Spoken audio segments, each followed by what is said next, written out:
Meus irmãos, graças a Deus que nos dá sempre vitória com o nosso Senhor Jesus Cristo. Sempre um prazer quando nós nos reunimos na igreja para estudarmos a palavra de Deus. Feliz é a igreja que se dedica a estudar a palavra. Já tem muitas igrejas que já não tem mais culto como esse, culto de doutrina.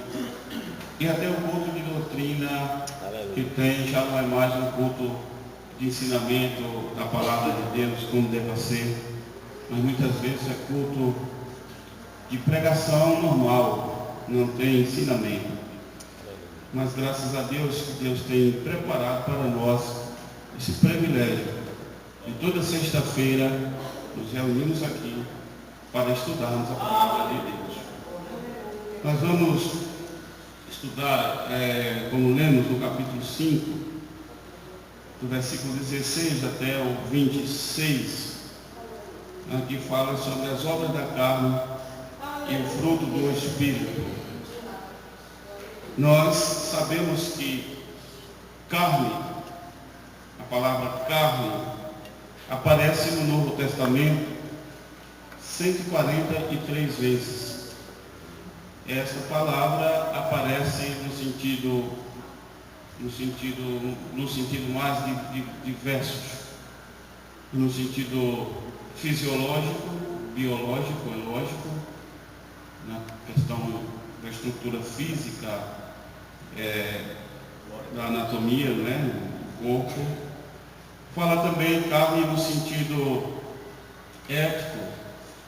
E é justamente aqui quando o apóstolo Paulo, ele fala em obras da carne, ele se refere justamente no sentido ético da palavra. Ou seja, quando fala de obras da carne, Paulo faz referência ao velho homem, à natureza caída e todo o seu mecanismo que leva o homem a ter disposição e a inclinação para cometer pecados, para cometer aquilo que não agrada ao nome do Senhor. E aquilo que é feito na carne, no sentido ético falando, ou seja, obras da carne, obras do velho homem, da velha natureza caída, a natureza que está inclinada a cometer todo tipo de pecado que desagrada ao nome do Senhor. E nós, ao estudarmos um assunto como esse, nós vamos então perceber, meus amados irmãos, que a palavra de Deus, não só aqui no livro de Gálatas, mas em outros locais da Bíblia, faz justamente menção à natureza caída, à natureza do homem que está corrupta, a natureza corrupta, a natureza caída, a natureza que tem disposição para cometer toda sorte de pecados. Aí mesmo no livro de Gênesis, no capítulo 6, os irmãos devem estar com a Bíblia aberta, Gênesis no capítulo 6, versículo 12, nós podemos encontrar justamente as declarações escritas aqui nesse versículo, que diz o seguinte: e viu Deus a terra, e eis que estava corrompida, porque toda a carne havia corrompido o seu caminho sobre a terra. Nos dias de Noé, Deus viu que toda a carne, e essa carne aqui fala no sentido ético da palavra, havia maldade, toda sorte de violência, toda sorte de pecado, toda sorte de corrupção, praticado de uma maneira desregrada, sem nenhum controle mais, ultrapassando todas as medidas. E aí nós vamos ver a palavra de Deus dizendo justamente que Deus viu, não é? Deus viu a situação, que a situação estava toda a carne, ou melhor que, e viu Deus a terra, E eis que está corrompida, porque toda a carne havia o que, meus irmãos? Quem está com a Bíblia aberta, toda a carne havia o que, meus irmãos? Corrompido o que? O seu caminho sobre a terra. Então, quando Paulo fala de obras da carne, está citando justamente essa disposição para o mal, para cometer tudo aquilo que não é do agrado do Senhor, trazendo, meus irmãos, sobre o homem justamente o fardo, o peso terrível do pecado.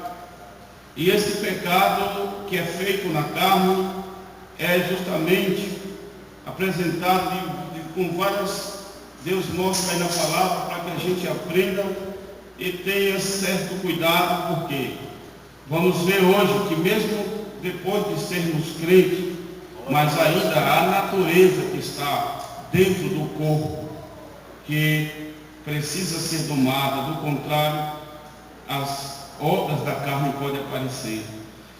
Veja aí o que está dito em 1 Coríntios, capítulo 3, e o versículo 3. Abra sua Bíblia e veja aí o que diz ainda com relação a esse assunto. 1 Coríntios, capítulo 3, e o versículo 3. Paulo diz assim: porque ainda sois o quê? Ainda sois o quê, meus irmãos?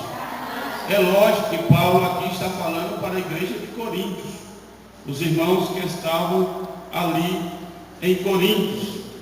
Esses irmãos justamente Paulo via que existia carnalidade no meio daqueles irmãos, como ele diz aí: pois havendo entre vós o que, meus irmãos?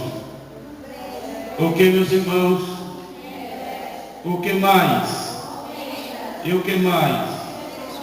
Não sois porventura carnais e não andais segundo os homens? Aqui nós vemos o apóstolo Paulo identificando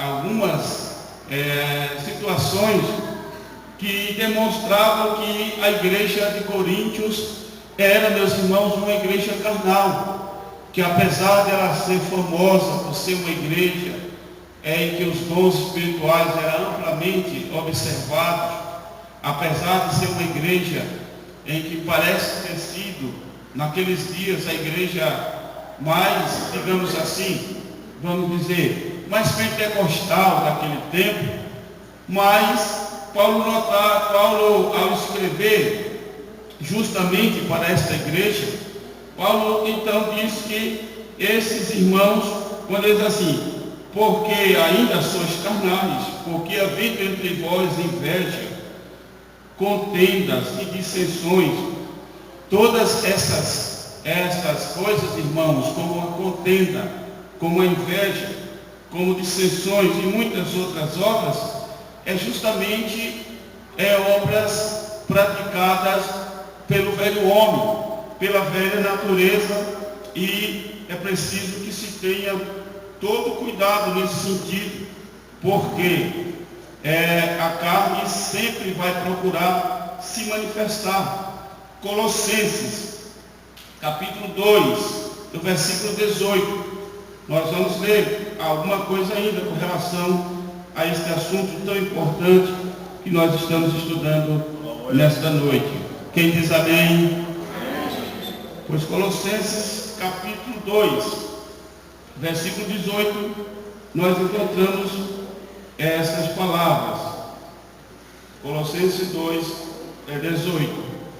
Ninguém vos domine a seu bel prazer, com pretexto de humildade, culto dos anjos, metendo-se em coisas que não viu, estando debalde o que, meus irmãos? Inchado aonde? Na sua carnal compreensão. O que Paulo está dizendo para a igreja que estava em Colossos é que muitas vezes até a compreensão errada, fora da palavra de Deus, pode ser uma manifestação carnal, uma compreensão equivocada da natureza caída do homem que está sem a direção de Deus.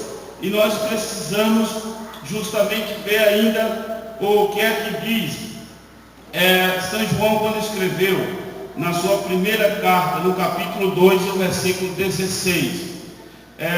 João, a epístola de João, capítulo 2, e o versículo 16. A primeira epístola 2 e 16 de João. Nós vamos encontrar justamente essa palavra dizendo assim: porque tudo o que há no mundo, o que, meus irmãos? De que? Da carne. A concupiscência do que? E o que mais? Não é do Pai, mas do mundo. Aqui nós vemos o apóstolo São João falando que a concupiscência, o que é concupiscência? São os desejos desregrados, desejos pelas coisas erradas, pela impureza, pelo aquilo que não agrada a Deus. E esse desejo muitas vezes são manifestados pelos olhos, porque na verdade nós sabemos que se houver olhos malignos, olhos impuros, quantas pessoas não têm um olhar impuro? Quantas pessoas têm um olhar carregado de impureza, carregado de lascívia, carregado de malícia, carregado de desejos ocultos, sexuais, desejos impuros? E justamente quando nós estudamos esse assunto, é justamente para detectarmos que todas essas coisas são obras carnais, são obras da natureza, da vida, e justamente essas coisas não agradam ao Senhor. Portanto, nós temos que ter todo o cuidado. Quem diz amém? Então, a carne, meus amados irmãos, aqui nesse contexto, é a natureza, o velho homem, é a inclinação para fazer o que está errado, que está dentro de cada pessoa. E que se não for justamente domado, se não for justamente a pessoa não submeter a sua vida ao domínio do Espírito Santo, não viver uma vida de oração e meditação na palavra de Deus, sobretudo, não vigiar e orar, porque tem muitos, eu até acho que na atualidade, o grande problema não é falta de conhecimento, pois todo mundo tem conhecimento das verdades, da palavra de Deus, mas falta vigilância, porque se não houver vigilância, a pessoa vai então cair em tentação. Eu quero que os irmãos vejam o que aqui diz, 2 Pedro, 2 Pedro, capítulo 2, e o versículo 10. 2 Pedro 2, e o versículo 10, vamos ver o que aqui diz aí a palavra de Deus. 2 Pedro, capítulo 2, versículo 10, e depois vamos ver o versículo 18, diz assim: mas principalmente aqueles que segundo a carne andam em que, meus irmãos? São os desejos desenfreados pelo aquilo que a própria carne deseja. Eu, antes de dar continuidade a esse versículo, quero dizer o seguinte: que ninguém pense que a carne deseja, se ela não for controlada pelo Espírito Santo, pelo conjunto de ética, pelos valores morais, espirituais, a carne, ela é totalmente corrompida e a sua inclinação é só para o que é mal. Eu vi uma vez uma cena que não estranhei, porque já vi muitos comportamentos, mas uma criancinha pequena beliscando e mordendo uma outra criança pequena. É lógico que quando você vai para a psicologia, aí a psicologia vai dizer, é porque essa criança aí, ela é egocêntrica, ela defende o seu espaço, então ela não divide nada com ninguém, então por uma situação ela faz isso ou aquilo.